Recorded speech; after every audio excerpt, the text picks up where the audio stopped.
जब उनके पास केवल यादव वोट है और 12 लाख तो हमारे पास क्लियर है। वो वोट बना रहा है दबाव प्रशासन किस पे बना रहा है मालूम? समाजवादी के लोग। शरीफ पे नहीं, शरीफ पे प्रशासन दबाव नहीं बना रहा है। उन्हें अंदेशा ये है कि हमारे गुंडागर्दी नहीं कर पाएंगे पोलिंगों पे, इसलिए वो इस बात का आलाप गा रहे हैं कि प्रशासन दबाव पर। प्रशासन ईमानदारी से काम कर रहा है। सिंह यादव समाजवादी पार्टी के पास क्यों चली गई?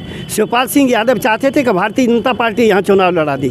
शिवपाल सिंह का कृत्य प्रत्यक्ष सामने आ गया कि अगर भारतीय जनता पार्टी ने ये भूल की होती कि शिवपाल सिंह को भारतीय जनता पार्टी से चुनाव लड़ा दिया जाता और आज वो सिलेंडर हो जाती तो एक तरफा चुनाव हो जाता। टिकट की वजह से गए, टिकट नहीं मिली भारतीय जनता पार्टी से, मेरी जानकारी का विषय। बहुत बड़ा खुलासा कर रहे हैं। तो भारतीय जनता पार्टी तो उत्तर प्रदेश की भूमि पर मुँह दिखाने के काबिल नहीं रहती, हृदय से वो उनके साथ आज भी नहीं है, उन्हें पीड़ा है। हो जाएगा अब चुनाव एक तरफा होगा, जिसका अनुमान भी लोगों ने नहीं लगाया है। गुंडागर्दी का गढ़ था उनका अब तक, और उसी गुंडागर्दी की बल पे वो चुनाव जीतते रहे कि बुलडोजर बाबा की सरकार है, इसलिए गुंडागर्दी कर नहीं पाएंगे, चुनाव एक तरफा हो। मैनपुरी लोकसभा उपचुनाव पूरे प्रदेश में चर्चा का विषय बना हुआ है। नेताजी मुलायम सिंह यादव के निधन के बाद खाली हुई मैनपुरी लोकसभा की सीट, जिसमें समाजवादी के मुखिया अखिलेश यादव की पत्नी डिम्पल यादव एक तरफ मैदान में हैं, तो वहीं भारतीय जनता पार्टी से रघुराज सिंह शाक्य मैदान में हैं। तो इन सब को जानने के लिए, समझने के लिए आज मैं भारतीय जनता पार्टी के कार्यालय में हूं और हमारे राम बाबू कुशवाहा जी हैं, जो कि मैनपुरी के पूर्व ज़िला अध्यक्ष रह चुके हैं और स्टार प्रचारक के रूप में काम कर रहे हैं, जन जन से संपर्क कर रहे हैं। रघुराज सिंह शाक्य के लिए वोट मांग रहे हैं कि अगर नेताजी का सम्मान करती है तो फिर प्रत्याशी क्यों उतारा भाजपा ने यहाँ से? नेताजी के श्रद्धा समन को अर्पित किया गया है और रघुराज सिंह शाक्य ने कहा है कि नेताजी मेरे राजनीतिक गुरु थे। मैंने समाजवादी के लोगों से बात कही तो उन्होंने सीधा यही सवाल किया कि अगर नेताजी का सम्मान करते हैं तो प्रत्याशी क्यों उतारा? आपको ये बात जाहिर होनी चाहिए, ये बात सच है कि रघुराज सिंह शाक्य के नेताजी गुरु थे और नेताजी के पुत्र कि उनका नाम जो कि कल तक मुख्यमंत्री रहे वो पुत्र थे। नेताजी ने वास्तविकता में पुत्र के लिए अपना बलिदान करके मुख्यमंत्री बनाया था इन्हें, और नेताजी राष्ट्रीय अध्यक्ष थे। लेकिन रघुराज सिंह शाक्य सच्चे शिष्य साबित हुए कि भारतीय जनता पार्टी से चुनाव लड़ने के बाद भी उनकी समाधि पे जाते हैं, गुरु की पे, और उन्होंने ये चिंता नहीं कि मैं भारतीय जनता पार्टी का प्रत्याशी हूँ, कहीं भारतीय जनता पार्टी के लोग नाराज़ तो नहीं हो जाएंगे। गुरु का जो फर्ज, गुरु शिष्य का फर्ज गुरु के प्रति होता है वो निभाया।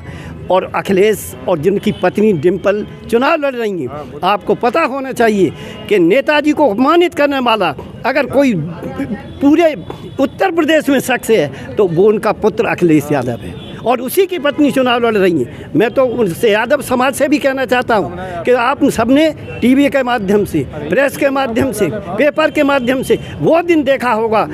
एक बात बताओ, मुख्यमंत्री बने अखिलेश यादव, क्या आवश्यकता थी कि नेताजी को बिल्कुल सड़क पे करके और उन्हें राष्ट्रीय अध्यक्ष से भी पद दलित कर दिया? तो अपने पुत्र का कर्तव्य अखिलेश यादव नहीं निभा रहे। सच्ची श्रद्धांजलि ये होगी कि डिम्पल यादव और अखिलेश यादव जो डिम्पल के पति हैं, इनकी जमानत जब्त करवा दें और तो जमानत जब्त होगी इनकी, ये भी बता दें। वो तो लगातार समाजवादी के लोगों से संपर्क किया, वो तो इसके बिल्कुल विपरीत हैं। वो कह रहे हैं कि अगर डिम्पल यादव चुनाव जीत के जाती हैं तो नेताजी की श्रद्धांजलि यही असली श्रद्धांजलि। लेकिन जनता ये कह रही है कि सच्ची श्रद्धांजलि यही होगी, क्योंकि इन्होंने उन्हें अपमानित किया था। सच्ची श्रद्धांजलि ये होगी कि उनकी जमानत जब्त हो जाए। और रहा सवाल जाति आंकड़े का, आपको पता होना चाहिए 18 लाख जो वोट है, 18 लाख वोटरों में 4.5 लाख यादव हैं, 3 लाख से ज़्यादा शाक्य हैं। क्या उसको मद्देनज़र रखते हुए शाक्य प्रत्याशी को उतारा गया? और ख़ासकर यादव मतदाता को आप लोग कितना जो है मोटिवेट कर पाएंगे, कितनी सेध लगा पाएंगे यदुवंशी में? देखिए 18 लाख में 6 लाख में मानता हूँ उनका, आपने जो आंकड़े लगाए, लेकिन 12 लाख उनके विरोधी लोग हैं। हम लोग 12 लाख, उनका 6 लाख जो रह गया, जब उनके पास केवल यादव वोट है और छुटपुट वोट मुसलमान है, उनमें भी हमारी सेंध है 6 लाख में भी, और 12 लाख तो हमारे पास क्लियर है वोट, चाहे वो शाक्य का हो, चाहे वो क्षत्रिय का हो, चाहे वो वैश्य का हो, चाहे वो ब्राह्मण को, अन्य जाति सब आज हमारे साथ हैं, उनके साथ कुछ नहीं। वो तो केवल अब इस पर एक बात आपने देखा होगा दृश्य कि अखिलेश यादव सारी जगह के चुनाव छोड़ करके और डिम्पल गलियों गलियों में वोट मांगते फिर रहे, क्यों? उन्हें ऐसा महसूस हो रहा है कि हम चुनाव हर हालत में हारेंगे और इसीलिए वो नेताजी की श्रद्धांजलि की बात कह करके आज अपनी जमानत बचाना चाहते हैं। समाजवादी पार्टी के लोगों से जब मैं संपर्क करता हूँ, वो एक चीज़ जप रहे हैं, लगातार रट रहे हैं, प्रशासन प्रशासन प्रशासन, दबाव दबाव, प्रशासन दबाव बना रहा है। लगातार इस बात का वो लगातार हवाला दे रहे हैं। बना रहा है दबाव प्रशासन, किस पे बना रहा है मालूम? समाजवादी के लोग। शरीफ पे नहीं, शरीफ पर प्रशासन दबाव नहीं बना रहा है। प्रशासन का कर्तव्य बनता है गुंडों पर दबाव बना है, और उन्हें इसी बात का तो खेद है कि पहले वो गुंडागर्दी करते रहे।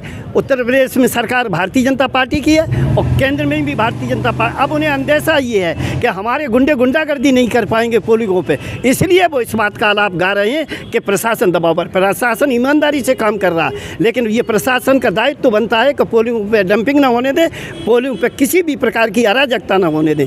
अराजकता नहीं हो पाएगी, ये दुख उन्हें ले जा रहा है और इसीलिए प्रशासन पे वो दोष लगा रही है। भारतीय जनता पार्टी जो कि मन बनाए बैठी थी कि चाचा जी शिवपाल यादव समाजवादी के साथ नहीं जाएंगे, लेकिन शिवपाल यादव समाजवादी के साथ चले गए हैं, तो इसका कितना प्रभाव पड़ेगा? ऐसा है, शिवपाल सिंह यादव समाजवादी पार्टी के पास क्यों चली गई? शिवपाल सिंह यादव चाहते थे कि भारतीय जनता पार्टी यहाँ चुनाव लड़ा दी।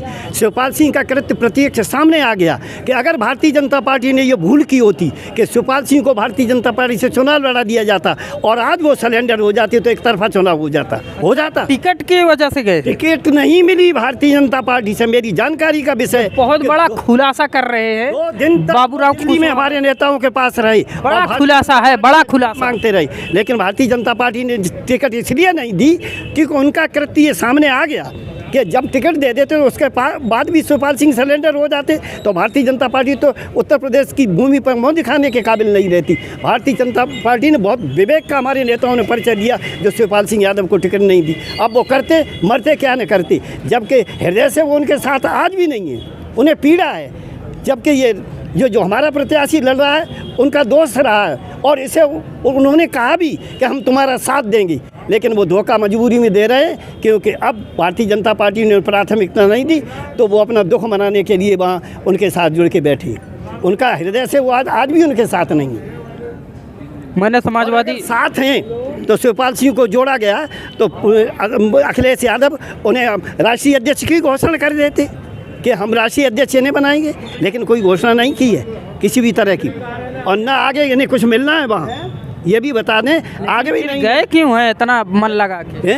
मन लगा के नहीं, केवल शब्दों का मन है, मन से नहीं लगी। क्योंकि उनके नीचे जो कार्यकर्ता जो जिस दल को वो चला रहे थे उनसे जब मैंने बात की तो मैंने कहा तुम लोगों से मैनपुरी में बहुत उनके नीचे कार्यकर्ता काम करने वाले उनके दल के लोग हैं। उनकी खुद की विधानसभा जसवंत नगर है, इसी लोकसभा में उनकी विधानसभा है तो हमारा प्रत्याशी उसकी भी तो विधानसभा वही है, उसी जन का रहने वाला तो है, उसी विधानसभा का रहने वाला, और वहाँ से सांसद 2 बार रहा, विधायक रहा, कम थोड़े ही है कोई। तो कितने वोटों से जीतने जा रहे हैं मैनपुरी का? 5 दिसंबर को मतदान का दिन है, 8 तारीख को फाइनल हो जाएगा। फाइनल ये हो जाएगा, अब चुनाव एक तरफा होगा जिसका अनुमान भी लोगों ने नहीं लगाया। जैसे कि और जगह परिणाम आए हैं उससे और अच्छा परिणाम मैनपुरी का आएगा। अच्छा, लेकिन मैं समाजवादी लोगों से एक बात जो कि सवाल किया कि वो कहते हैं ये मेरा गढ़ है, हमारे यहाँ सैफई है, यहाँ घर है, गढ़ है, पैतृक है, सब ये कुछ बात है। उनकी बिल्कुल सही है। जो गढ़ बता रहे हैं गुंडागर्दी का गढ़ था उनका अब तक, और उसी गुंडागर्दी की बल पे वो चुनाव जीतते रहे, इसलिए लोगों को गढ़ बताते हैं अपना। लेकिन गुंडाओं की इज्जत नहीं है, हिम्मत नहीं है कि कल चुनाव होगा उसमें जाके गुंडागर्दी कर पाएँ, क्योंकि उत्तर प्रदेश में अब बुलडोजर बाबा की सरकार है, इसलिए गुंडागर्दी कर नहीं पाएंगे, चुनाव की तरफा होगा।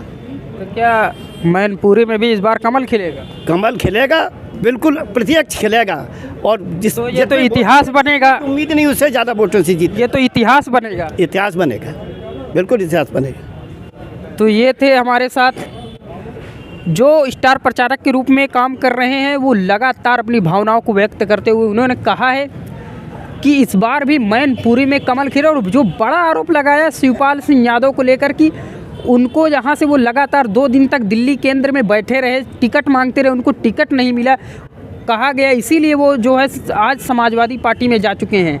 अभी तक के लिए इतना ही। ये तो 8 मार्च को पता ही चलेगा कौन कितने मतों से जीत रहा है चुनाव। रघुराज सिंह शाक्य जीत रहे हैं या अखिलेश यादव की पत्नी डिम्पल यादव, और जबकि अखिलेश यादव मैनपुरी की गाँव-गाँव गलियों-गलियों में घूम रहे हैं। अभी तक के